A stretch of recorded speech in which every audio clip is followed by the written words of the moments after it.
नमस्कार, मी प्राची शिरकर. आपण पाहत आहात प्रहार न्यूज लाईव्ह. सुरुवात करूया महत्त्वाच्या हेडलाईन्सने. एनडीएचे सीपी राधाकृष्णन झाले देशाचे उपराष्ट्रपती. 152 मतांनी झाले विजयी.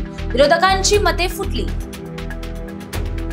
नेपाळची सत्ता सैन्याच्या हाती. आंदोलकांना शांततेचे आणि चर्चेला येण्याचे लष्कर प्रमुखांचे आवाहन.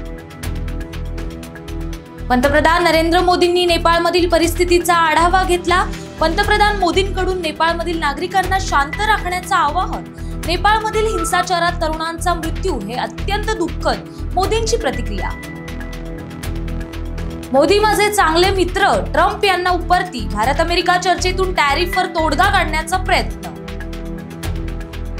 मराठा आरक्षणाचा GR मधील संभ्रम दूर करा. छगन भुजबळांची मुख्यमंत्र्यांकडे मागणी. तू काय सरकारचा बाप झालास? मनोज जरांगेंचा भुजबळांना सवाल.